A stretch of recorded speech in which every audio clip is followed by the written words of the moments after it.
Selamat pagi, salam sejahtera untuk kita semua. Perkenalkan, nama saya Niluvina Puja Astuti, NIM D1A020390. Di sini saya akan mempresentasikan tentang materi saya, yaitu pengantar filsafat hukum dari kelas B2, yaitu dengan dosen pengampu saya Dr. Ufran SHMH. Untuk pembahasan yang pertama dalam pembahasan filsafat hukum ini yaitu tentang definisi filsafat hukum itu sendiri.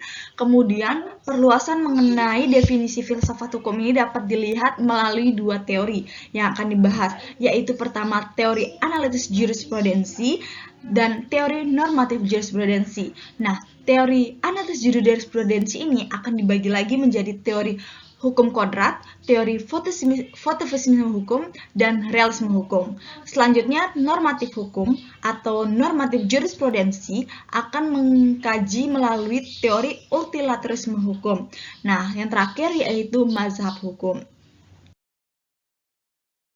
Selanjutnya itu mengenai definisi hukum. Filsafat hukum itu sendiri yaitu berasal dari kata filsafat secara etimologi atau akar kata yang berasal dari bahasa Yunani yaitu filosofia, dan filosof artinya pecinta dan sofia artinya kebijaksanaan. Sedangkan secara terminologi memberikan makna pengertian makna filsafat yaitu berpikir radikal.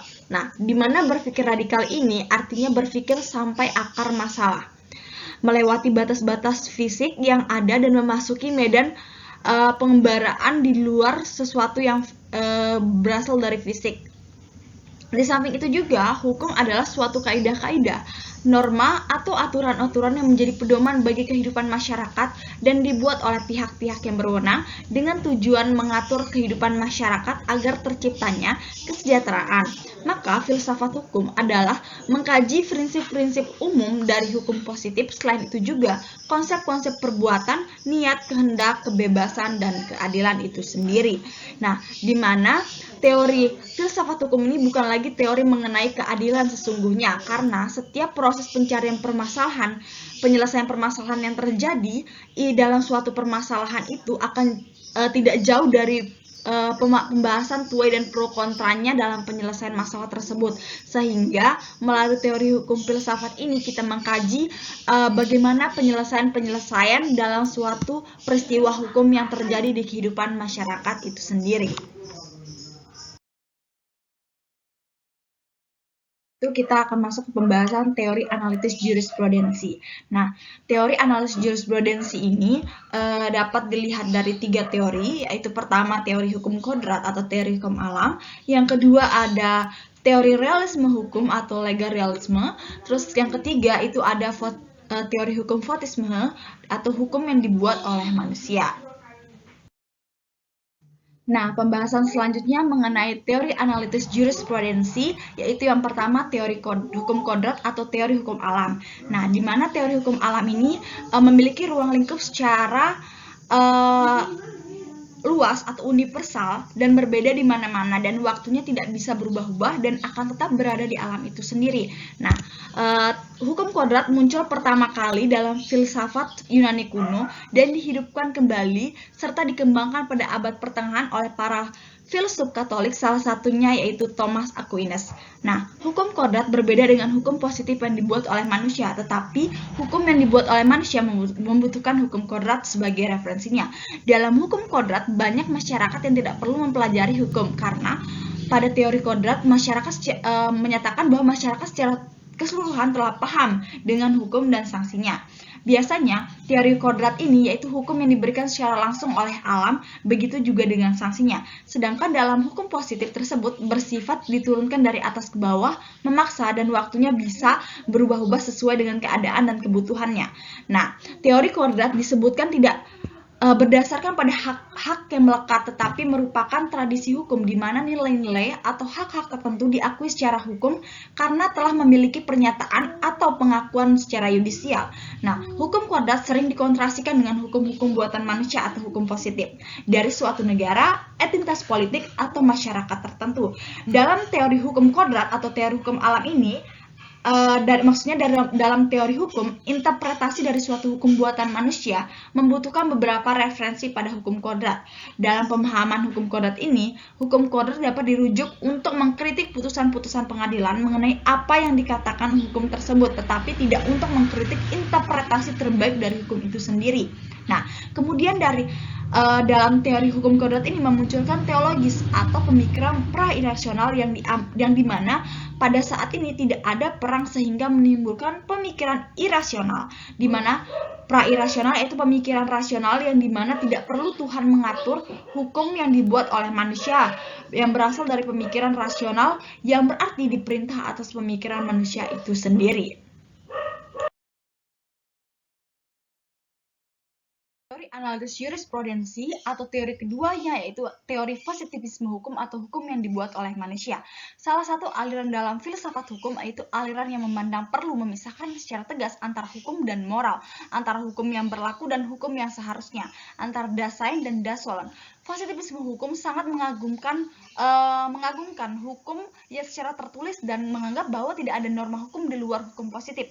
Bagi aliran ini, semua persoalan dalam masyarakat harus diatur dalam hukum tertulis. Sikap penganut aliran ini dilatar belakangi oleh penghargaan yang berlebihan terhadap kekuasaan yang menciptakan hukum tertulis. Mereka menganggap bahwa kekuasaan itu adalah sumber hukum dan kekuasaan adalah hukum. Nah, John Austin menyatakan bahwa hukum adalah perintah dari penguasa negara. Hal ini terjadi karena Austin dan Kelsen menolak hukum kodrat yang abstrak.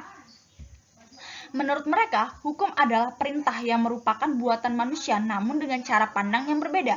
Austin menyatakan bahwa suatu perintah baru dapat dikatakan sebagai hukum hanya apabila perintah tersebut berasal dari suatu kedaulatan penuh atau berkuasa penuh, yaitu negara. Hukum positif dimaknai sebagai aturan yang dibuat oleh negara sebagai pemegang kedaulatan penuh.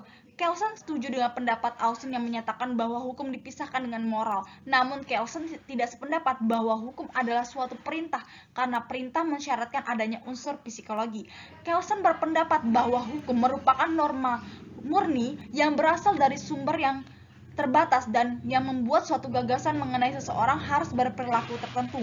Pandangan ini membuat positivisme hukum memiliki tujuan kepastian hukum dan menolak aktivitas positivisme yang dipergunakan untuk menyelesaikan masalah konkret dengan menggunakan logika, di mana hanya norma hukum saja yang dapat diuji dengan menggunakan norma hukum lainnya. Maka dari itu, dalam teori positivisme hukum lebih mengedepankan atau membuktikan sesuatu dengan hal-hal yang berkaitan dengan ilmiah atau ilmu pengetahuan atau ilmu dogmatik hukum yang mengedepankan pendekatan ilmu-ilmu pasti, dan hal ini sejalan dengan konsep berpikir penganut positivisme hukum. Nah, teori positivisme hukum merupakan hukum positif yang berarti hukum yang berlaku pada saat ini dan dalam wilayah tertentu. Oleh sebab itu, hukum positif sering diistilahkan dengan sebutan ius postitutum. Hal ini juga menjadi kelemahan positivisme hukum yang tidak dapat menjangkau pada aspek penegakan hukum. Nah, positivisme hukum ini menitikberatkan pada pembentukan hukum saja, bagaimana dalam pemikiran Austin. Nah, selain itu juga, Hart menyatakan bahwa hukum merupakan suatu perintah manusia memiliki kekuasaan dan wajib dituruti, bukan karena adanya sanksi, tetapi karena perilaku. Hart juga membagi peraturan ini menjadi dua jenis, yaitu peraturan primer atau primer rules dan peraturan sekunder atau secondary rules, di mana peraturan primer berisi mengenai hak dan kewajiban di mana hanya dapat diterapkan pada masyarakat yang sederhana. Kemudian peraturan sekunder yang berhubungan dengan penafsiran, penerapan, peraturan, dan perubahan atas peraturan primer. Nah, peraturan sekunder didasari pada peraturan primer tersebut. Nah, selain itu juga, di samping itu juga Hart menyatakan bahwa norma hukum yang tertinggi bukan Grundnorm, tetapi adalah the ultimate rules of recognition, yang merupakan suatu kenyataan atau realitas. Nah, baik, selanjutnya teori ketiga dari teori analisis jurisprudensi yaitu teori realisme hukum atau legal realisme, di mana hukum tidak statis dan tidak selalu bergerak secara terus-menerus sesuai dengan perkembangan zaman dan dinamika masyarakat. Nah, kebermunculan aliran realisme hukum ini disebabkan oleh aliran positivisme hukum atau merupakan satu rangkaian peristiwa sejarah yang berkesinambungan, yang satu berakhir lalu muncul yang lainnya. Karena aliran positivisme hukum ini banyak dianut oleh banyak pakar dan masih diterapkan di banyak negara ketika aliran realisme hukum ini berdiri. Nah, aliran realisme hukum ini merupakan sebuah aliran yang melakukan penentangan terhadap aliran positivisme hukum. Terdapat beberapa prinsip dasar yang digunakan oleh aliran realisme hukum ini dalam menjabarkan bahwa bukan kata-kata yang diperlukan oleh hukum, melainkan makna sebagai berikut, yaitu aliran realisme hukum melakukan pendekatan secara fungsional. Kedua, aliran realisme hukum melakukan pendekatan secara instrumental. Ketiga, aliran realisme berdasarkan ajaran atas pemisahan seperti antara solen dan desain untuk keperluan suatu penyidikan. Yang keempat, realisme tidak berdasarkan konsep-konsep hukum tradisional, karena realisme bermaksud melukiskan apa yang dilakukan sebenarnya oleh pengadilan dan orang-orangnya. Ketiga, maksudnya yang terakhir, yaitu gerakan realisme menekankan bahwa pada perkembangannya setiap bagian hukum haruslah diperhatikan dengan seksama akibatnya. Teori kedua dalam materi filsafat hukum yaitu normatif jurisprudensi, yang dimana teori normatif jurisprudensi ini menggunakan teori utilitarisme, yang dimana di awal kebermunculan teori ini ada dari teori hukum positivisme hukum dan teori hukum murni berpandangan bahwa hukum itu harus dapat dilihat dalam ketentuan undang-undang, karena hanya dengan itulah ketentuan hukum itu dapat diverifikasi, sedangkan di luar undang-undang tidak dapat dimasukkan sebagai hukum karena hal itu berada di luar hukum. Nah, penerapan hukum yang berpijak pada kedua teori ini melahirkan beberapa masalah dan kelemahan di lapangan, sehingga hal ini menempatkan hukum dan gagasan ideal tentang kebenaran atau keadilan, sebab akan membawa pada kejahatan jika keadilan itu relatif. Nah, sehingga hukum harus dipisahkan dengan moral, walaupun kalangan positivisme mengaku bahwa fokus mengenai norma hukum sangat berkaitan dengan disiplin moral, teologi, sosiologi, dan politik yang mempengaruhi perkembangan sistem hukum itu sendiri. Adapun pengaruh yang dimaksud dapat dilihat melalui lapangan dalam penerapannya. Hukum yang berpijak pada teori hukum positivisme dan teori hukum murni melahirkan benturan antara tujuan-tujuan hukum, yaitu keadilan, kebermanfaatan, dan kepastian hukum. Di satu sisi, sebuah norma hukum dianggap pasti, namun di sisi lain tidak memberikan keadilan dan kebermanfaatan bagi masyarakat. Dari hal itu menimbulkan kebermunculan bagi teori utilitarisme untuk memberikan kebermanfaatan hukum bagi sebanyak-banyaknya orang. Selanjutnya, teori utilitarisme adalah aliran yang meletakkan kemanfaatan sebagai tujuan utama hukum yang digagas oleh Jeremy Bentham karena menolak konsep hukum alam pada abad ke-18 dan ke-19 karena menganggap bahwa hukum alam tidak kabur dan tidak tetap. Menurut Bentham, tujuan hukum adalah memberikan kemanfaatan dan kebahagiaan terbesar atau happiness merupakan kenikmatan dan kehidupan yang bebas dari kesengsaraan. Tetapi ajaran ini bersifat individualisme, maka harus dibatasi agar tidak terjadi homo homini lupus. Nah, di mana hal ini dapat diartikan bahwa ajaran Bentham ini yang bersifat individualisme ini tetap memperhatikan kepentingan masyarakat agar kepentingan individu yang satu dengan individu yang lain tidak bertabrakan, dan yang dimaksud dengan standar atau ukuran kebahagiaan yang sebesar-besarnya bagi sebanyak-banyaknya orang serta penilaian baik dan buruknya, adil atau tidaknya hukum itu sangat bergantung apakah hukum itu mampu memberikan kebahagiaan kepada manusia atau tidak. Nah, menurut Bentham, agar tiap-tiap individu memiliki sikap simpati kepada individu lain, sehingga akan terciptanya kebahagiaan individu dan kebahagiaan masyarakat akan terwujud, atau the aim of law, the greatest happiness of the greatest number. Maka untuk mewujudkan kebahagiaan individu dan masyarakat, maka perundang-undangan harus mencapai 4 tujuan, yaitu to provide subsistence, untuk memberikan nafkah hidup, to provide abundance, untuk memberikan nafkah makanan berlimpah, to provide security, untuk memberikan perlindungan, to attain equity, untuk mencapai persamaan. Hal ini tidak luput dari sebagai batas agar tidak terjadinya homo homini lupus. Beberapa teori utilitarisme yang diberikan oleh Jeremy Bentham ini menimbulkan pemikiran Bentham yang juga dapat ditunjukkan seperti hedonisme hedonisme kuantitatif, yang dimana yakni pemahaman yang dianut oleh orang-orang yang mencari kesenangan semata-mata secara kuantitatif, kesenangan bersifat jasmani dan berdasarkan penginderaan. Nah, yang kedua adalah summum bonum, yang dimana bersifat materialistik, berarti bahwa kesenangan bersifat fisik dan tidak mengakui kesenangan spiritual dan menganggapnya sebagai kesenangan palsu. Yang ketiga yaitu kalkulus hedonistik atau hedonistic calculus, yang dimana bahwa kesenangan dapat diukur atau dinilai dengan tujuan untuk mempermudah pilihan yang tepat antara kesenangan-kesenangan yang saling bersaingan. Seseorang dapat melihat kesenangan dengan jalan menggunakan kalkulus hedonistik sebagai dasar keputusannya. Adapun kriteria dari kalkulus yakni intensitas dan tingkat kekuatan kesenangannya, lamanya berjalan kesenangan itu, kepastian dan ketidakpastian yang merupakan jaminan kesenangan, keakraban dan jauh dekatnya kesenangan dengan waktu. Kemungkinan kesenangan akan mengakibatkan adanya kesenangan tambahan berikutnya, yaitu kemurnian tentang tidak adanya unsur-unsur yang menyakitkan, dan kemungkinan berbagi kesenangan dengan orang lain. Untuk itu adanya sanksi yang harus dan diterapkan untuk menjamin agar orang tidak melampaui batas dalam mencapai kesenangan, yaitu sanksi fisik, sanksi politik, sanksi moral atau sanksi umum, dan sanksi agama atau sanksi kerohanian. Pembahasan selanjutnya yaitu yang terakhir dalam pengantar filsafat hukum, yaitu mazhab hukum.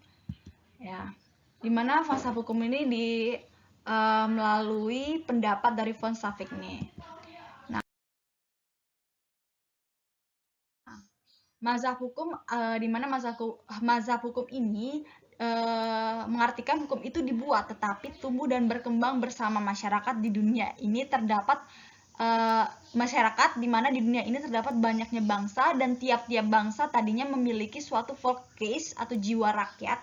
Menurut Savigny, dalam konteksnya yang melatar belakangi sehingga munculnya pemikiran perihal jiwa bangsa atau jiwa rakyat setidaknya dipengaruhi oleh dua mazhab hukum, yaitu mazhab hukum menurut Montesquieu dalam bukunya yang pernah mengemukakan adanya hubungan antara jiwa bangsa dengan hukum. Yang kedua, menurut pengaruh dalam pahaman nasionalisme yang muncul pada awal abad ke-19, yakni dipelopori oleh Thibaut dalam pamfletnya, di mana diperlukan kodifikasi hukum. Nah, maka muncullah aliran atau pemikiran staraf dengan Savigny mengemukakan bahwa hukum itu tidak perlu diadakan kodifikasi, karena apa yang menjadi isi dari hukum itu ditentukan oleh pergaulan hidup manusia, ditentukan dari masa ke masa. Salah satunya adalah hukum adat. Nah, mengapa demikian? Bahwa karena tidak akan pernah ada diakuinya namanya hukum adat tanpa melalui riset dari beberapa pakar hukum seperti Van Vollenhoven dan Terhaar, dan hal itu melihat hukum sebagai pencerminan dari jiwa rakyat. Nah, tidak jauh berbeda dari para ahli sosiologi juga amat berutang budi dengan Savigny, karena ia membukakan mata bagi peneliti sosiologi bahwa sistem hukum sesungguhnya tidak terlepas dari sistem sosial yang lebih luas, di mana kedua sistem itu saling mempengaruhi. Nah, kelemahan dari teori Savigny ini yakni tidak pernah mengakui pentingnya kodifikasi hukum, padahal dalam masyarakat modern ketentuan hukum yang tertulis diperlukan demi terwujudnya kepastian hukum, terutama untuk menghindari tindakan kesewenang-wenangan dari kekuasaan yang absolut seperti itu. Karena itu merupakan pembahasan terakhir dari pengantar filsafat, yaitu mazhab hukum. Sekian dari presentasi saya. Mohon maaf apabila ada salah kata. Sekian dan terima kasih.